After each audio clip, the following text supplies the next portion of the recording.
इच्छा भइदिएको भए भेट भइहाल्थ्यो। भेट्नै थिएन होला त, इच्छै थिएन होला त, कसरी भेट हुन्छ?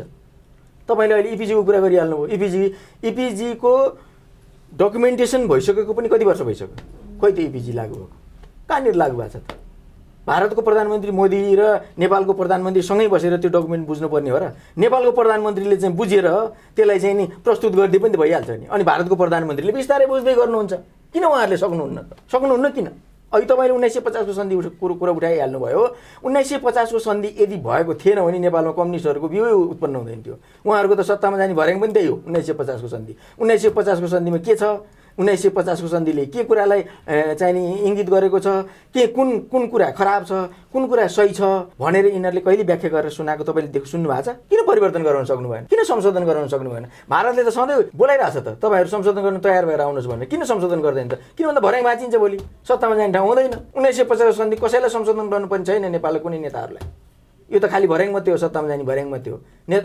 यो त के अरे जनतालाई सुनाउने एजेन्डा मात्रै हो। जनतालाई आक्रोशित बनाउने एजेन्डा, आक्रोशित बनाउने, भारत विरुद्ध आक्रोशित बनाउने होइन, भारत विरोधी गतिविधि गराउने, भारतको जनता र नेपालको जनता बिच चाहिँ क्ल्यास गराउने। समाधान चाहिँ कहिल्यै नहो। समाधान कहिले न, किन त यो त यिनीहरूको त सत्तामा जाने भर्याङ हो। यो भनेपछि यो विषय उठाएर प्रचण्डले भारतमा बोलेका कारण मोदीले नभेटेको भन्ने कुरा गलत हो। किन भन्दा उहाँसँग भेट्ने कुनै एजेन्डा पनि थिएन।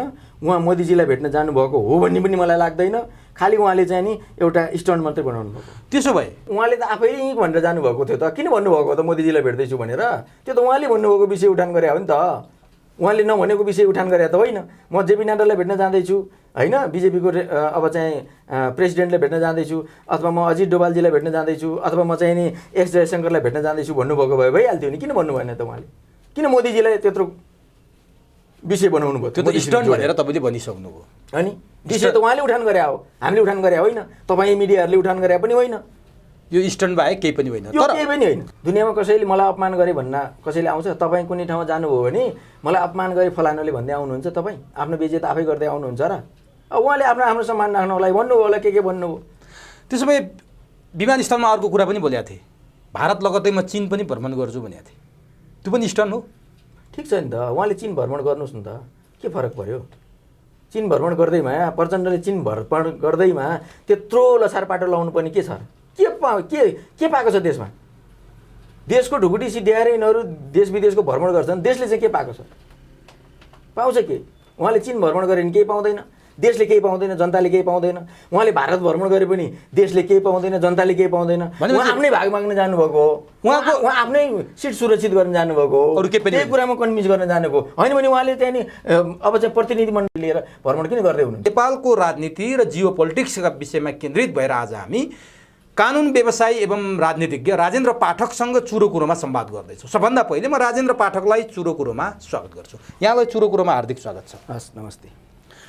तपाईँले कानुन व्यवसायमा पहिचान बनाउनु भयो, राजनीतिमा पहिचान बनाउनु भयो, राष्ट्रिय अन्तर्राष्ट्रिय स्तरमा तपाईँको सम्बन्ध जोडिएको छ र कूटनीतिज्ञ र कूटनीतिलाई पनि तपाईँ राम्रोसँग अध्ययन गर्नुभएको छ।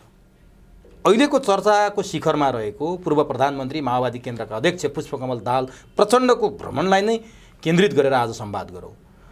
प्रचण्डको 3 दिने भारत भ्रमण यहाँको शब्दमा भन्नुपर्दा त्यो सफल रह्यो, असफल रह्यो? प्रचण्डले भनेको जस्तो टेन्सन गर्नुपर्ने ठाउँ छैन, किन खसखस परिरहेछ अरूलाई? तपाईँ आफूले प्रचण्डको भ्रमणलाई कसरी विश्लेषण गर्नुहुन्छ? मैले यहाँबाट सुरु गरेँ। धन्यवाद प्रश्नको लागि। अहिलेको समसामयिक जल्दबल्द विषय हो, यसलाई उठान गर्नुभयो।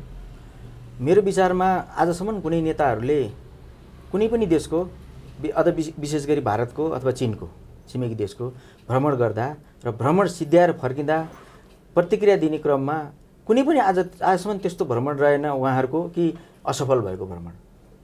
सफलता कुन कुरालाई भन्ने कुरासँग चाहिँ देशले छिमेकी देशबाट के प्राप्त गर्यो, छिमेकी देशसँगको सम्बन्ध कस्तो रह्यो, छिमेकी देशले भविष्यमा अर्को छिमेकी देशप्रतिको गर्ने व्यवहार कस्तो हुन्छ, यी सबै कुराहरूसँग भर पर्छ। त्यसैले अहिलेसम्मको भारत भ्रमण अथवा चीन भ्रमण जुनसुकै किसिमको भ्रमण भन्नु, नेताहरू त सफल भयो भन्छन् नै, तर त्यो सफलताको कडी के हो त? त्यो सफलतालाई मापन गर्ने कडी के हो त? केले मापन गर्छ त? आजसम्म यदि परिणामले सफलता दिएको थियो भने देशको हैसियत र जनताको हैसियत यही हुन्थ्यो? मैले तपाईँलाई प्रतिप्रश्न गरेँ। कदापि हुँदैन थियो।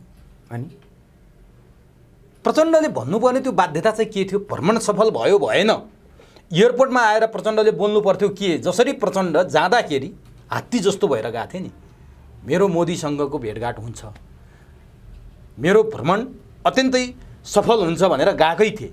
मोदीसँगको भ्रमणको विषयमा मैले नेपालका केही विश्लेषकहरूसँग कुरा गर्दा यो सेड्युलमै छैन, यो असम्भव कुरा, यो सम्भवै छैन, न भारतीय परराष्ट्र मन्त्रालयले सार्वजनिक गरेको छ, न भाजपाको कुनै सार्वजनिक सेड्युलमा प्रधानमन्त्री मोदी र प्रचण्ड भेट्ने कार्यक्रम छ, यो गलत कुरा हो भनिरहँदा त्यो कुरा पुष्टि हुन आयो 3 दिनपछि। प्रचण्डले विमानस्थलबाट मेरो मोदीसँग भेट हुन्छ भनेर किन प्रचार गरे र किन हुन सकेन भेट?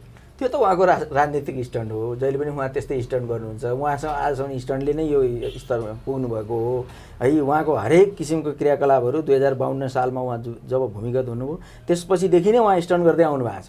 उहाँ स्टन्टबाटै माथि आउनुभएको नेता हो, त्यस कारणले गर्दाखेरिमा उहाँले स्टन्ट गर्नु त स्वाभाविकै हो नि। अन्त त्यो बाध्यता के थियो? स्टन्ट गर्नुपर्ने हुन्थ्यो, हुन्थेन? एउटा उदाउँदै गरेको शक्ति राष्ट्र भारतका प्रधानमन्त्रीले प्रचण्ड भेट्नु सामान्य कुरा पनि थिएन। प्रचण्डले चाहिँ के का लागि त्यो स्टन्ट गरेका थिए कि मेरो मोदीसँग भेट हुँदैछ? नेपालको 2 पटक प्रधानमन्त्री भएको मान्छे, उनको भाषामा भन्ने हो भने जनयुद्धको त्यो सुप्रिमो 10 वर्ष जनयुद्धको नेतृत्व गरेको कमान्डर विमानस्थलबाट मोदीसँग मेरो भेट हुन्छ भनेर भन्नुपर्ने जुन कुरा सेड्युलमा छैन त्यो भन्नुपर्ने, त्यो स्टन्ट गर्नुपर्ने कारण के थियो? त्यो उहाँको घमण्ड हो। के का लागि? किन भन्दा भारतका नेताहरू यहाँका नेता जस्तो सहज छैनन्, सजिला पनि छैनन्। उहाँहरू राष्ट्र र राष्ट्रियताप्रति प्रतिबद्ध हुनुहुन्छ।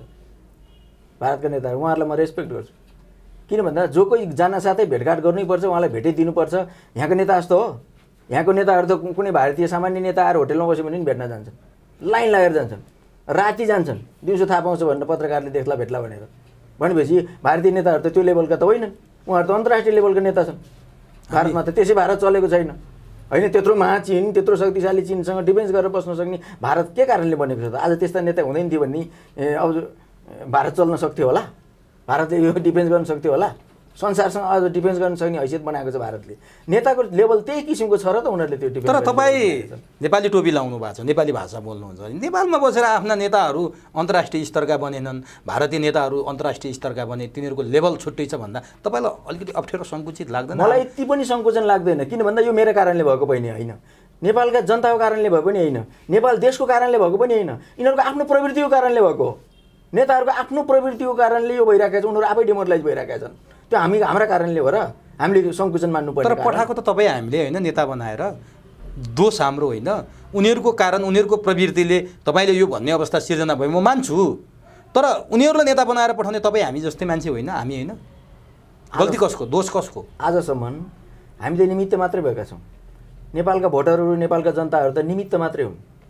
आजसम्म कुनै एजेन्सीको सहायता नलिकन आजसम्म कुनै नेता कुनै ठाउँमा पुगेको छ भनिदिनुहोस् न मलाई, को पुगेको छ? यिनीहरू आफ्नो क्षमताले, आफ्नो दक्षताले। धेरै अगाडि नजाउँ, 15 सालको निर्वाचनमा नेपाली काङ्ग्रेसले झन्डै 2/3 ल्यायो। बिपी कोइराला यो मुलुकको पहिलो जननिर्वाचित प्रधानमन्त्री बने। जनताले बनाएका थिए कि एजेन्सीले बनाएको थियो?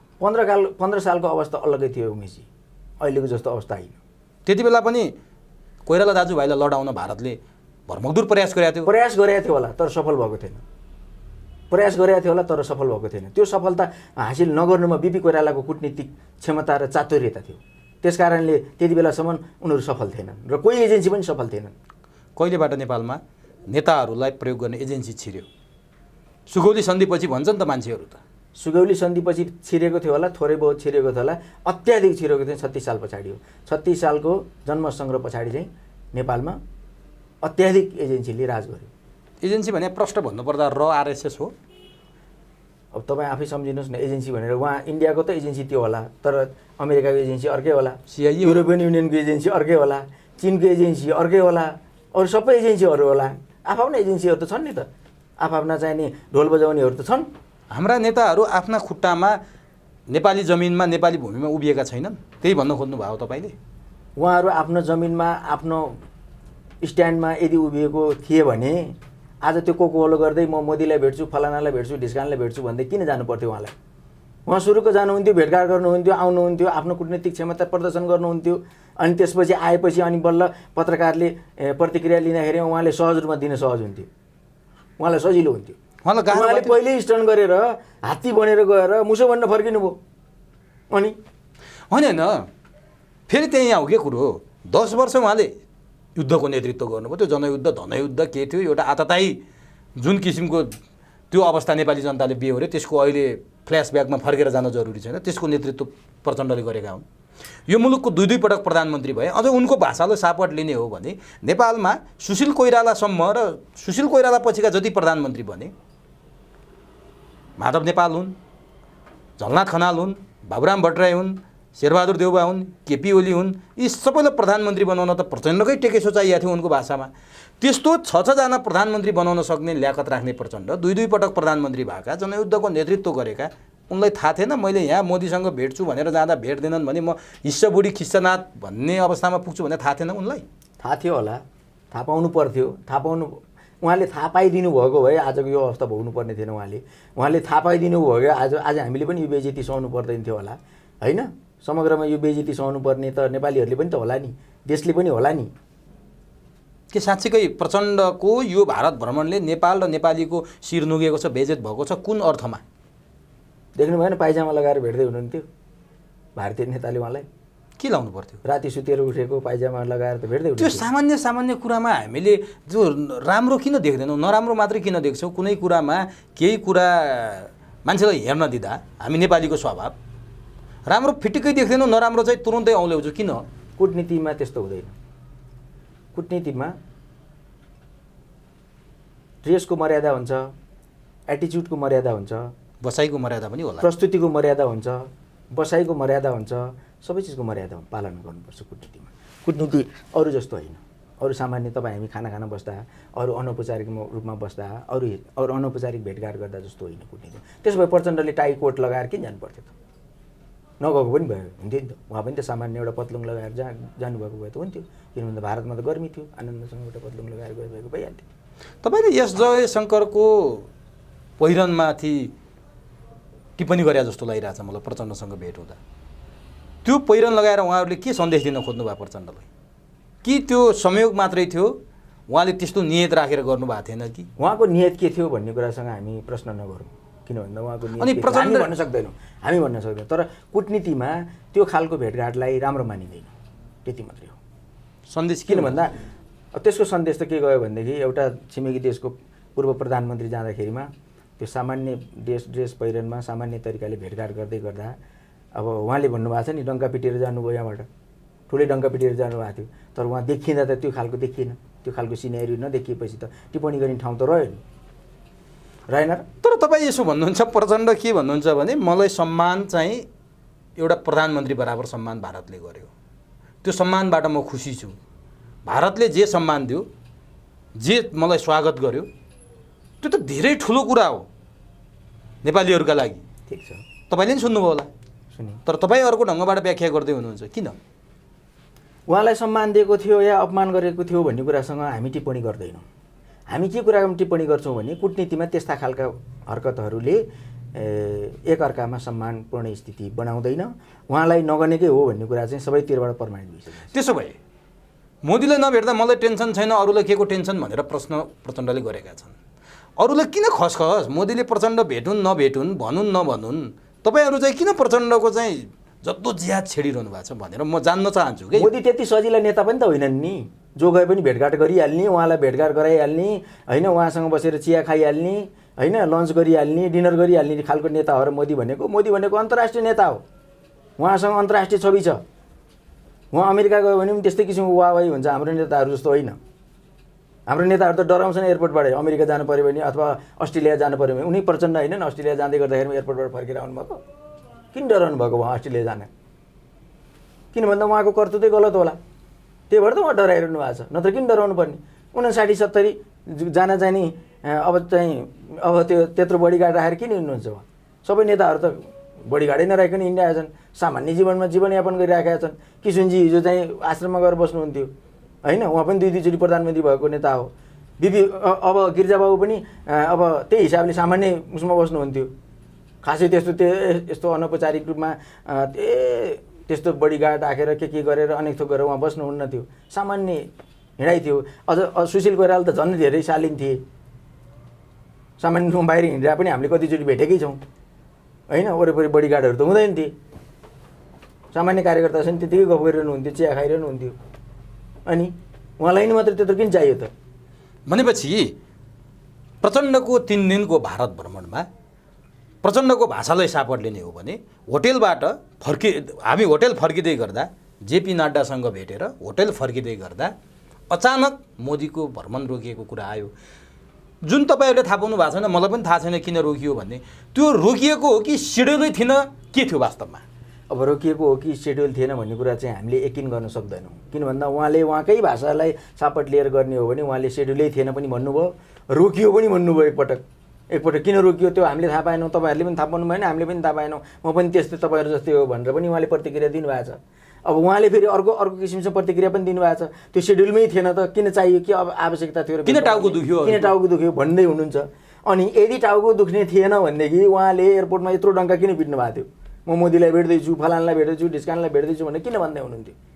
त्यो त गएर उहाँलाई मोदीलाई भेटेको भए पनि हुन्थ्यो, मोहन भागवतलाई भेटेको भए पनि हुन्थ्यो, अथवा अरू कोहीलाई भेटेर आउनुभएको भए पनि हुन्थ्यो, गृहमन्त्रीलाई भेटेर आउनुभएको भने हुन्थ्यो, गृह सचिवलाई भेटेर जसलाई भेटेर आउनु पर्थ्यो उहाँले भेटेर आउनुहुन्थ्यो। के फरक पर्थ्यो? यत्रो डङ्का किन पिच्नु पर्थ्यो? म भारत भ्रमणमा जाँदैछु, एउटा सामान्य भारत भ्रमणमा जान्छु, उहाँहरूले मलाई निम्ता गर्नुभएको छ, हेरौँ कसलाई भेट हुन्छ, कोसँग के कस्तो कुरा हुन्छ, म तपाईँहरूलाई फर्केपछि प्रतिक्रिया दिउँला भनेर उहाँले यी सामान्य भाषामा प्रयोग गर्नुभयो भने त हुन्थ्यो। किन गर्न सक्नु भएन? किन यत्रो डङ्का पिट्नु पर्थ्यो? किन भन्दा उहाँमा घमण्ड थियो, किन भन्दा म गएपछि त सबैले भेट्छन्, सबैसँग म भेट गर्न सक्छु होइन भन्ने उहाँलाई थियो होला। तर उहाँ पो जी हजुरी गर्न जानुभएको थियो त। तर उहाँहरू त जी हजुरी गर्नेवाला हुनुहुन्थेन भारतीय नेताहरू त। के यसले प्रचण्डको कूटनीतिमा अथवा राजनीतिमा अब उद्गति सुरु भएको सन्देश दिन्छ, सङ्केत गर्छ, अथवा यो कूटनीतिले प्रचण्डलाई दिने सन्देश के हो? भारतले जुन कूटनीतिक प्रस्तुति गर्यो नि प्रचण्डका सामु, यसले प्रचण्डको भावी राजनीतिमा दिने सन्देश के हो? मलाई के लाग्छ भने, यो मेरो व्यक्तिगत बुझाइ हो, मलाई के लाग्छ भने उहाँले मैले मोदीलाई नभेटेर के फरक पर्यो त, किन अरूलाई टेन्सन भन्नुको पछाडि उहाँलाई मोदीलाई भेट्न नपाएकोमा टेन्सन भइरहेको छ, मेरो बुझाइ थियो। किन भन्दा कूटनीतिमा सिधा भाषा, यसले राजनीतिमा कस्तो असर पार्छ? कूटनीतिमा सिधा भाषा बोलिँदैन, बाङ्गो भाषा बोलिन्छ। त्यो बाङ्गो भाषाभित्र त्यही कुरा प्रष्टिन्छ उहाँको कुरा। यसले उनको अब भावी राजनीति छ नि, फर्दर राजनीतिमा, त्यसमा के कस्तो असर पार्छ प्रचण्डलाई? जस्तो खुलिआम भनिदिउँ न त, भारतको आशीर्वाद बिना नेपालमा प्रधानमन्त्री बन्न सकिँदैन, मन्त्री बन्न सकिँदैन, इभन डिएसपी इन्सपेक्टर समेत बन्न, सिडिओ नियुक्ति हुन गाह्रो छ भन्ने न्यारेटिभ समाजमा छ नि। अब प्रचण्डको भावी राजनीतिमा प्रधानमन्त्री बन्ने लाइनमा यसले के असर पार्छ? न्यारेटिभ यसै बनेको छैन होला नि उमेशजी। त्यो न्यारेटिभ कसरी बनेको छ म त्यहाँ आउँछु नै तपाईँसँग यो कुरा खोल्न। प्रचण्डको चाहिँ भावी राजनीतिमा यो टेन्सनले चाहिँ के असर पार्छ? अब उहाँले आफ्नो इमेजलाई बढाउनु थियो भने उहाँले त, मैले अघि तपाईँलाई दोहोऱ्याइसकेँ, फेरि पनि दोहोऱ्याएर भन्छु, उहाँले एयरपोर्टमा जाँदै गर्दा, बिदा हुँदै गर्दा पत्रकारहरूसँग प्रतिक्रिया दिँदै गर्दाखेरिमा यो भन्नुहुन्थेन म फलानालाई भेट्दैछु, ढिस्कानालाई भेट्दैछु, यो भन्दैछु, त्यो भन्दैछु भन्ने कुरो हुँदैन थियो। यदि भेट्नु थियो भने एजेन्डा बनाएर जानु पर्थ्यो। म यो विषयमा उहाँ फलानासँग यो विषयमा कुरा गर्छु, ढिस्कानासँग यो विषयमा कुरा गर्छु, म यो यति धेरै हौसिनु हुन्थेन, यति धेरै हौवा पिट्नु हुँदैन थियो। र हात्ती, तपाईँकै भाषामा भन्यो भने हात्ती बनेर जानु हुँदैन थियो, सामान्य बनेर जानु पर्थ्यो। हात्ती बनेर आउनु पर्थ्यो। उहाँ त हात्ती बनेर जानुभयो, मुसा बनेर फर्किनु भयो रुजेर। अब उहाँको भावी राजनीतिको म चिन्ता गर्दैछु क्या, नेपालले चिन्ता गर्दैछ, किनभने जनयुद्धले जन्माएको 10 वर्षसम्म त्यो युद्धको कमान्डिङ गरेर आएको मान्छे अहिले सङ्घीय लोकतान्त्रिक गणतन्त्र धर्मनिरपेक्षता सहितको एजेन्डाको कुरा गर्ने भने उहाँकै एजेन्डा हो, खैर उहाँको हातमा छैन, त्यो एजेन्डा अर्कैको हातमा छ। यत्रो गऱ्या मान्छेको राजनीति कहाँ पुग्छ? देश जनताले चिन्ता गर्नुपर्ने अवस्था छ कि छैन? जनताले उहाँको बारेमा किन चिन्ता गर्ने? उहाँले देशको बारेमा, जनताको बारेमा के चिन्ता गर्नुभएको छ र आजसम्म? अहिलेको परिवर्तनको भाग उहाँ होइन? परिवर्तनले के ल्याएको छ र जनताको लागि? उहाँहरूकै लागि त ल्याएको छ। परिवर्तनको सम्भाग उहाँ नै हुनुहुन्थ्यो भने परिवर्तनको परिणाम पनि त उहाँले नै मात्रै भोगिरहनु भएको छ त, अरू कसले भोगेका छन् त? जनताले त दुःख सिवाय केही पनि भोगेको छैन। तर उहाँले छोरा गुमाउनु भयो, मतदान दिइरहेछ, छोरा गुमाउनु भयो, छोरी गुमाउनु भयो, आज उहाँको श्रीमतीको त्यो हाल छ, जनता 17,000 मान्छे मरे, 5,000को उहाँले जिम्मा लिनुभएको छ, गरे त छ नि त। होइन, उहाँको अब आन्तरिक कुरो क्षमा प्रार्थी छु, म उहाँको छोरा घुमेकोमा मलाई पनि दुःख लागेको छ, उहाँको श्रीमतीको त्यो हाल भएकोमा मलाई पनि दुःख लागेको छ, उहाँको पारिवारिक हाल देख्दा मलाई पनि दुःख लागेको छ। तर एउटा कुरामा मलाई दुःख कहिल्यै लाग्दैन प्रचण्डप्रति, किन भन्दा उहाँले देशको लागि त्यत्रो ठुलो योगदान केही गर्नुभयो भन्ने मलाई लाग्दैन। किन भन्दा 17,000 मान्छे मारे भनेर दोष लगाइरहँदाखेरि उहाँले 5,000 त मैले मारेकै हुँ भन्ने उहाँले आफैले स्वीकार गर्नुभएको छ तपाईँकै भाषामा। त्यो स्वीकार गरिरहँदाखेरिमा 5,000 जना मान्छे मारे बापत मरे बापत भनौँ न एक किसिमलाई मरे बापत उहाँको कर्तृत्वले मरे बापत देशले चाहिँ के पायो त, जनताले के पायो त? त्यो जस्टिफिकेसन कसरी दिन सक्नुहुन्छ प्रचण्डले? सङ्घीय लोकतान्त्रिक गणतन्त्र धर्मनिरपेक्षतासहित समावेशी उहाँको भाषा मेरो भाषा होइन पाए जनताले भन्नुहुन्छ नि त। सङ्घीय लोकतान्त्रिक गणतन्त्रले चाहिँ के दियो त जनतालाई? जनताले त डे टु डे पाउने चिज हो नि त, पाउनुपर्ने हो नि त। डेलिभरी के पायो त जनताले? त्यो चाहिँ कुरा महत्त्वपूर्ण हो नि त उमेशजी। कसले कुन तन्त्र पायो भन्ने कुरो ठुलो कुरो होइन। त्यो तन्त्रबाट के पायो त जनताले? राज्यले के पायो, मुलुकले के पायो? त्यो कुरा महत्त्वपूर्ण कुरा हो। के आज यही अवस्था सिर्जना गर्नलाई सङ्घीय लोकतान्त्रिक गणतन्त्र ल्याएको हो त? धर्मनिरपेक्षता ल्याएको यसकै लागि हो त? आज यत्रो क्रिस्चियनिटी वृद्धि गर्नको लागि, वृद्धि विकास गर्नको लागि, दिनदिनै क्रिस्चियनहरूसँग लडाइँ लड्नको लागि, अथवा उहाँहरूले चाहिँ नि जे गरे पनि हुने, उहाँको धर्म प्रचार गरे पनि हुने, सारा कुरो गरे हुने, परिवर्तन गराए पनि हुने, तर हिन्दूहरूले चाहिँ दुईवटा कुरो बोल्न नपाउने अवस्था सिर्जना गराएर उहाँले देशलाई के दिनुभयो त? अनि लोकतन्त्रको नाममा, गणतन्त्रको नाममा, अथवा चाहिँ नि सङ्घीय लोकतान्त्रिक गणतन्त्रको नाममा के दिनुभयो त? बाँडफाँड गरेर खाने सिवाय अरू बाँकी कुरा के भयो त? गाउँ गाउँमा सिंहदरबार पुर्यायौँ भन्नुहुन्छ उहाँहरू, तपाईँलाई थाहा छ। आज तल्लो स्तरसम्म पनि सङ्घीयताको अभ्यास भइरहेछ भन्नुहुन्छ उहाँहरू। उहाँले केही दिन अगाडि भारत जानुभन्दा अगाडि मात्रै नेपालमा जो सङ्घीयताका विरोधी छन् तिनीहरू राज संस्था फर्काउन चाहन्छन् भनेर बोलेको पनि तपाईँले सुन्नुभएको छ। जनताको छोरोछोरी, तपाईँकै छोराछोरी चाहे तपाईँ पनि हुन सक्नुहुन्छ, राष्ट्र प्रमुख भएर निर्वाचित भएर जान सक्नुहुन्छ। यो त हामीले बनाएको हो भन्नुहुन्छ नि त। उहाँहरूको एजेन्डा गर्वका साथ भनिरहनु भएको छ। यहाँ कहाँनिर खोट देख्नु भएको छ तपाईँले? तपाईँले अहिले सिंहदरबार गाउँ गाउँमा पुग्यो भने जस्तै सिंहदरबार आफै भित्र फेल भइराखेको छ। त्यो फेल भएको सिंहदरबार गाउँ गाउँमा पुगेर के गर्छ र? त्यो गाउँलेलाई पनि फेलियर बनाउँछ, गाउँको प्रशासनिक उसलाई पनि फेलियर बनाउँछ। किन भन्दा सिंहदरबारको कर्तृत्व सबै जनताले देखेकै छ नि त। त्यही भएर त्यही सबै कुरा देख्छन् भनेर त सिंहदरबार जाँदा परिचय पत्र देखाउनुपर्छ, सारा कुरो देखाउनुपर्छ, पास गराउनुपर्छ, दुनियाँ त गराउनु। नत्र त्यो जनताको सिंहदरबार थियो भने जनता किन छिर्नु पाउँदैन सिंहदरबार सहज रूपमा? त्यही सिंहदरबार फेरि गाउँमा लगेर अर्को सिंहदरबार खडा गर्नु भएको छ। किन भन्दा त्यस्तै किसिमको कार्टेलिङ गर्नुभएको छ गाउँमा पनि वडा अध्यक्षहरू, गाउँपालिकाको अध्यक्षहरू, नगरपालिकाको मेयरहरू सबै त्यस्तै गरिराखेका छन्। भनेपछि तपाईँ यो परिवर्तनबाट सन्तुष्ट हुनुहुन्न? सन्तुष्ट म होइन, देशको जनता सन्तुष्ट छैन। मुख्य दोषी को हो यो परिवर्तनको? यो परिवर्तनको दोषी उहाँहरू नै हो, जसले अहिले उहाँहरूले इनिसिएसन लिइरहनु भएको छ। यो परिवर्तन गरेँ भनेर इनिसिएसन लिनु भएको छ, उहाँहरू नै हो यो। तर काङ्ग्रेस र एमाले त हतपत्त यो परिवर्तन गणतन्त्रमा जान तयार थिएनन्। उनीहरू त राजतन्त्र राज संस्था मानेर बसिरहेथे। उनीहरूको विधानमा चाहिँ गणतन्त्र थिएन। नेतृत्व त प्रचण्डले तानी लगे होइन उनीहरूलाई गणतन्त्रमा, धर्मनिरपेक्षतामा, सङ्घीयतामा। प्रचण्डले यता तान्नु भएको थियो, तर प्रचण्डलाई कसले तानेको थियो भन्ने कुरा चाहिँ महत्त्वपूर्ण कुरा थियो। लाज भनिदिनुहोस् त, प्रचण्डलाई कसले तानेको थियो? अनि इन्टरनेसनल एजेन्सीले तानेको थियो। को हो त्यो? कुन चाहिँ हो त्यो त तपाईँहरू नै फाइन्ड आउट गर्नुहोस्। भने नेपालको यो परिवर्तन नेपाली जनताले रत्न पार्कमा आन्दोलन गरेर यो चक्रपथ घेरेर आएको परिवर्तन होइन। यो परिवर्तन यदि चक्रपथ घेरेर जनताले ल्याएको हुन्थ्यो भने त्यति बेला आन्दोलनमा गणतन्त्रको आवाज सुन्नुभएको थियो, धर्मनिरपेक्षताको आवाज सुन्नुभएको थियो। सङ्घीयताको आवाज त तराईको एउटा झुन्डमा त्यो किसिमको आन्दोलन हुँदा सङ्घीयताको आवाज त्यहाँ उठेकै थियो, तर देशव्यापी रूपमा त उठेको थिएन। यो कहाँबाट आयो त एकाएक? अस्ति शेखर कोइरालाले इन्टरभ्यू दिँदै भनिरहनु भएको थियो त। शेखर कोइरालाको इन्टरभ्यू सुन्नु होला नि?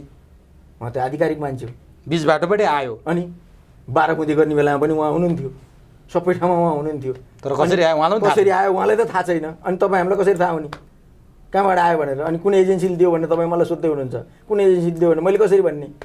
आउनु त आएको रहेछ नि त, आएको भन्ने कुरो त प्रमाणित भयो त। त्यसो भए अघि तपाईँले एउटा बडो महत्त्वपूर्ण कुरा यो न्यारेटिभ त्यसै बन्या हो र भनेर भन्नुभएको थियो नि। नेपालमा हरेक कुरा नियुक्ति गर्दा भारतको साथ समर्थन र भारतको हस्तक्षेप हुन्छ भन्ने सामान्य जनताले पनि बुझिरहेछ। त्यो साँचो हो? न्यारेटिभ किन बन्यो? त्यसै त बन्न होला। एउटा नेताले आफ्नो बच्चा पढाउन स्कलरसिपका लागि सूचना बेचिरहेको हुन्छ भन्ने हामी सुन्छौँ। नियुक्ति त्यसै गरी उतैबाट आउँछ भन्ने सुन्छौँ। यो के हो? किन यो सधैँभरि यो कुरा सुन्नुपर्छ, भोग्नुपर्छ? वास्तविकता हो कि होइन? किन बन्यो? मैले त सुनेको के पनि सुनेको छु भनेदेखि भारतीय एम्बेसीमा जाँदाखेरिमा नेताहरूले स्कलरसिप मेरो बच्चालाई पढाइदिनु पऱ्यो, मेरो छोरालाई पढाइदिनु पऱ्यो, छोरीलाई पढाइदिनु पऱ्यो भन्न आउँछन्। तर स्कलरसिपको कोटा बढाइदिनु पऱ्यो भनेर कहिले भन्न आउँदैनन् भन्नेसम्म पनि मैले सुनेको छु। त्यो कतिसम्म सत्य हो नेताहरूलाई सोध्नुहोस् एकचोटि इन्टरभ्यू दिँदा, त्यो तपाईँको जिम्मा। स्कलरसिपको कोटा बढाइदिनु पर्यो, अरू जनताले पनि स्कलरसिपमा जान पाउनु पर्यो, नेताको छोराछोरी मात्रै होइन स्कलरसिप बढाइदियो भने अरू जनताको छोराछोरीले पनि ठाउँ पाउँछन् भनेर उहाँहरू भन्नुहुन्न रे। उहाँहरू के भन्नुहुन्छ अरे भने स्कलरसिपको कोटामा मेरो फलानु मान्छे पारिदिनु पर्यो भन्नुहुन्छ अरे जनताको छोराछोरी भनेपछि उहाँहरूलाई चिन्ता कसको रहेछ त? जनताको त रहेनछ। आफ्नै छोराछोरीको, आफ्नै नातेदारको, आफन्तको मात्रै चिन्ता रहेछ नि।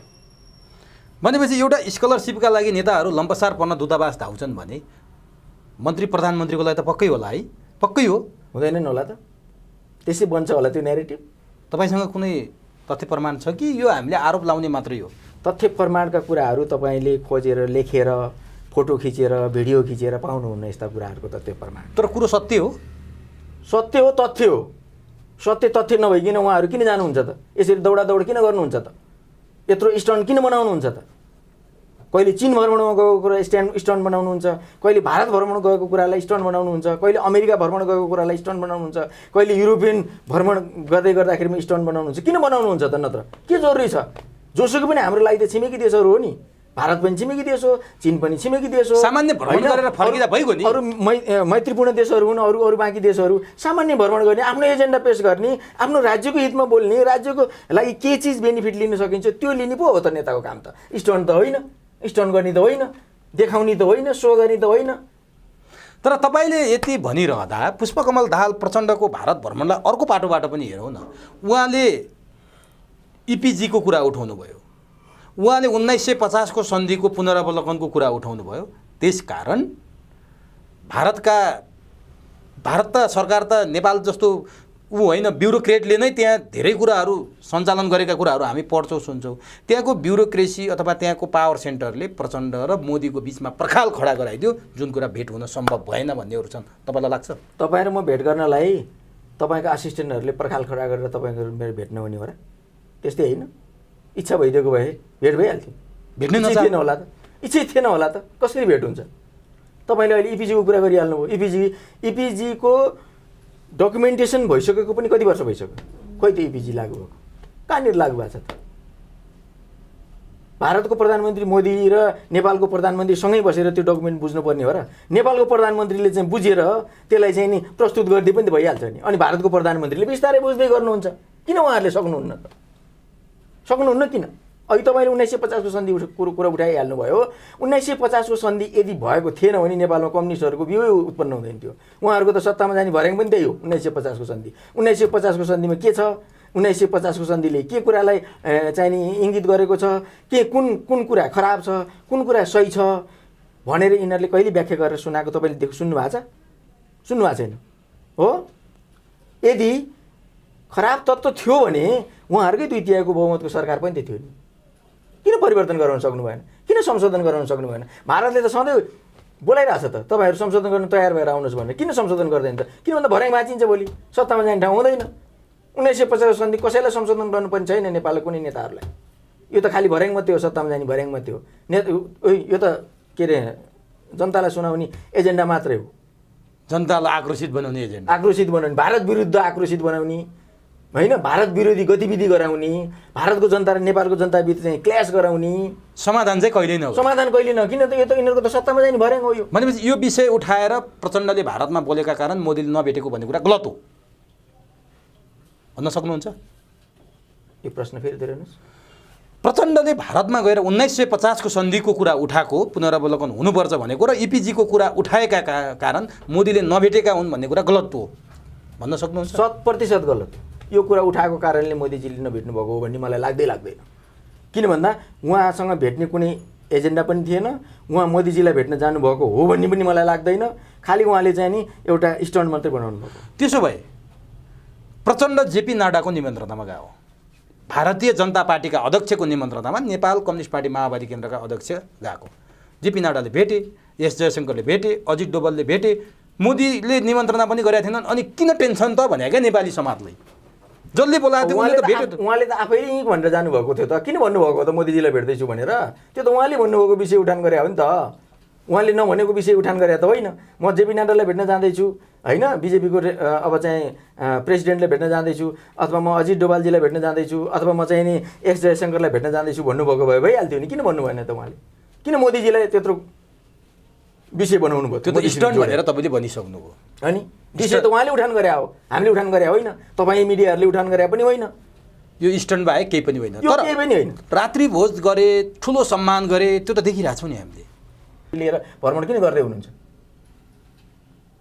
उहाँको पार्टीको प्रतिनिधिमण्डल थियो होला नि त, उहाँलाई लिएर साथसाथमा लिएर भ्रमण गर्नुभएको हुन्थ्यो नि त। किन भन्दा मुलुक बनाउने शर्तमा जानेलाई त ओपन भ्रमण गर्न सकिहाल्छ नि, उसलाई के फरक पर्छ? त्यसो भए प्रचण्डको भारत भ्रमणले नेपालको बेजेती भयो, नेपालीहरूको शिर निहुर्यो भन्ने कुरा सत्य हो? यो कथनलाई मान्न तयार हुनुहुन्छ? शिर निहुर्नु पर्ने कुनै कारण पनि छैन।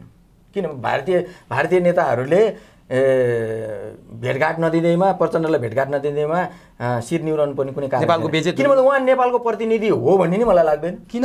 प्रचण्ड मलाई नेपालको प्रतिनिधि हो भन्ने नि लाग्दैन। किन? उहाँ त कुनै एजेन्सीबाट त प्रोजेक्ट भएको प्रतिनिधि हो भनेर त सारा मिडियाले भनिरहेको छ, सारा विश्लेषकहरूले भनिरहेका छन्, साराको मुखबाट त्यही कुरा सुनिन्छ। मलाई पनि त्यस्तै लाग्छ। त्यसकारण नेपालको शिर निहुरिँदैन, बेजेत हुँदैन भन्न खोज्नु भयो? तपाईँ एकजना व्यक्ति जाँदाखेरि, भारतमा जाँदाखेरिमा भारतले के भनेर पठाउँछ तपाईँ यहाँ पहिलो कुरो मिडियामा भन्नु पनि हुन्न, तपाईँको बेजेत भएको कुरा तपाईँले यहाँ सुनाउनु पनि हुन्न, र तपाईँ एकजनाको व्यक्तिगत चाहना इच्छा के थियो त्यो पुरा नहुँदैमा फेरि देशैको बेजेत हुने पनि होइन। तर नेपालको दुई पटक प्रधानमन्त्री भएको, नेपालको एउटा मुख्य दलको नेता हो नि त प्रचण्ड। नेपालमा प्रधानमन्त्री भएको लिस्ट हेर्न जानुभयो नि, प्रधानमन्त्री कार्यालयभित्र तपाईँले अनगिन्ती पाउनुहुन्छ, तर नाम लिने लायकका प्रधानमन्त्री को छन् भन्ने कुरा चाहिँ तपाईँ आफैले मूल्याङ्कन गर्न सक्नुहुन्छ। प्रचण्ड नाम लिन लायकका होइनन् भनिदिनुहोस्। हो होइनन्, जनताले मूल्याङ्कन गरिसकेका छन्। तपाईँले किन गाह्रो भयो त भन्नु? जनताले मूल्याङ्कन गरेर जनताले तपाईँ पनि जनता हो। जनताले मानेको कुराले त मैले मानेको छु त। जनताले जे मूल्याङ्कन भनेपछि प्रधानमन्त्री हुन लायक मान्छे होइनन्। प्रधानमन्त्री हुन लायक भइदिएको भए प्रधानमन्त्री फेरि पनि हुन्थ्यो होला नि त। चाहना त उहाँको प्रधानमन्त्री हुने थियो त। त्यसो भए उहाँले अहिले शेरबहादुरलाई प्रधानमन्त्री बनाउनु पछाडिको कारण पनि उहाँ आफू हुँदै आफ्नो भाग खोसेर उहाँले शेरबहादुरलाई बनाउनु भएको त पक्कै होइन होला, हो र?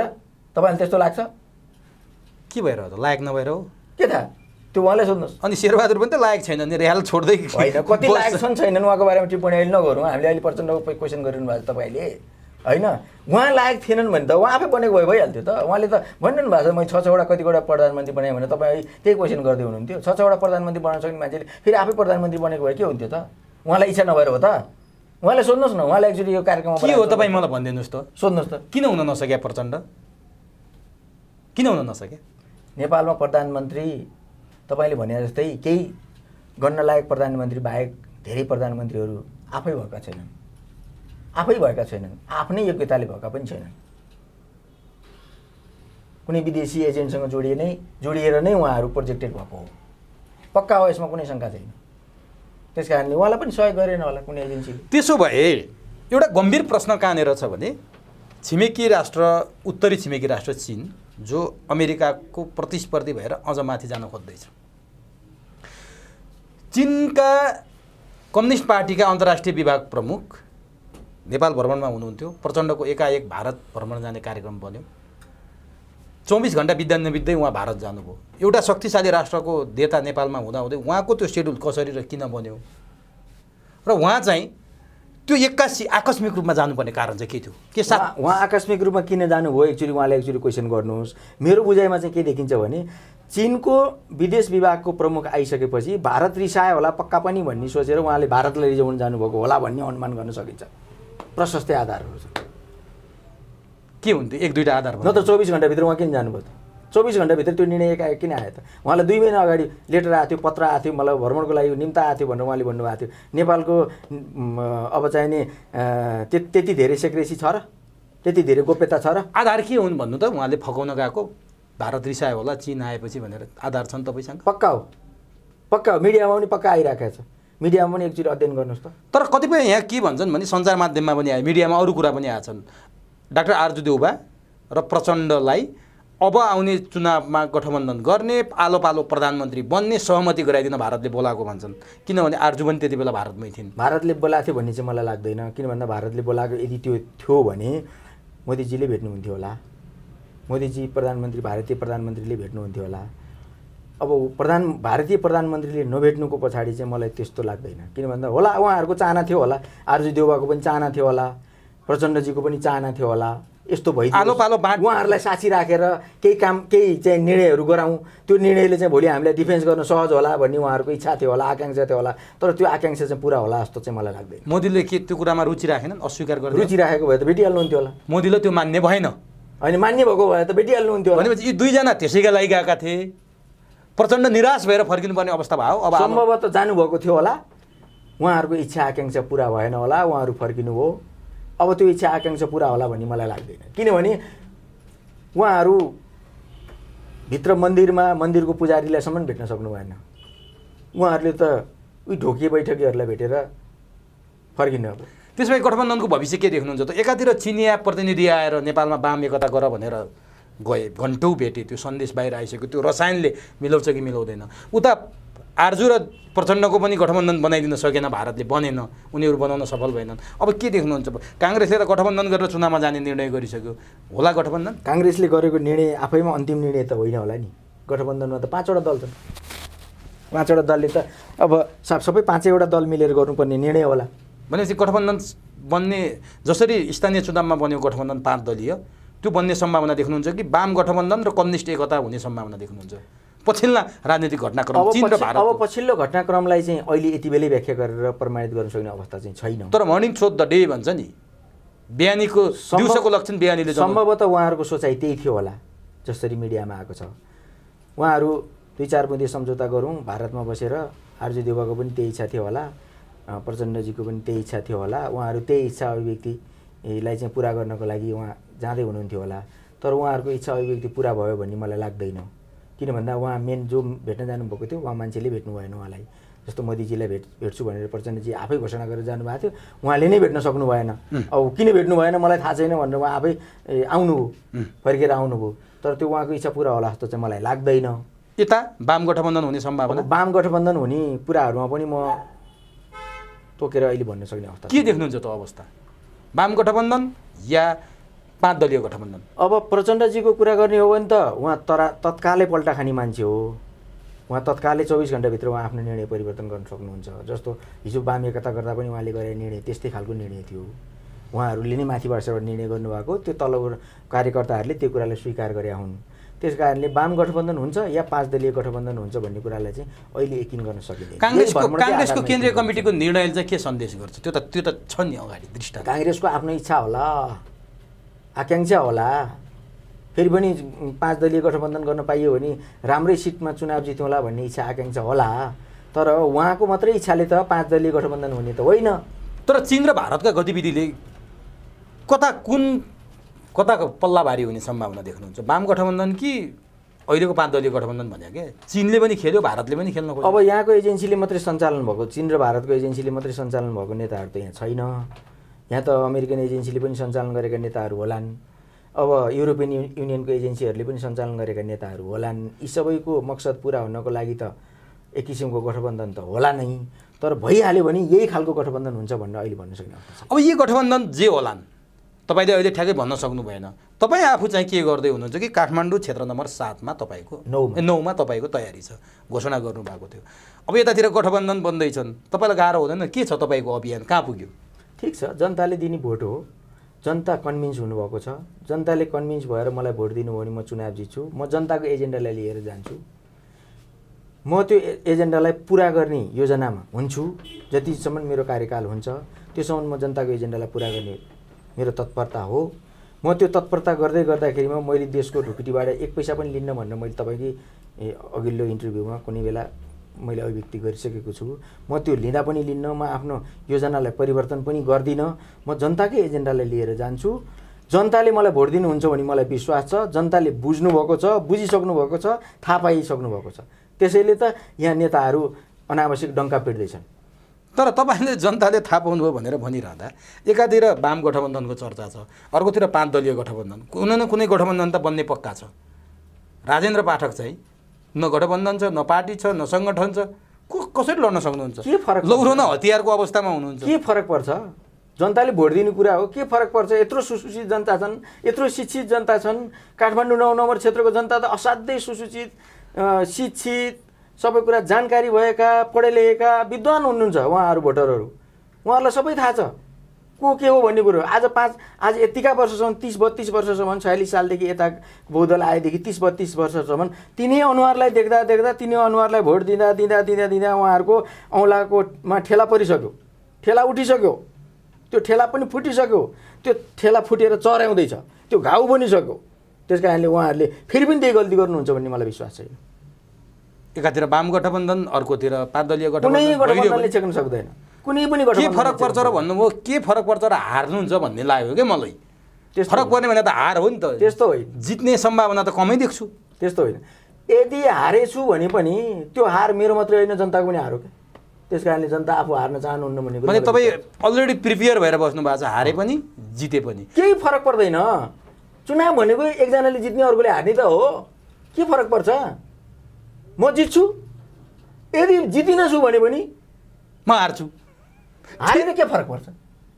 जनताको एजेन्डा हार्छ, पैसा खर्च होला, समय खर्च होला, जनताको एजेन्डा हार्छ।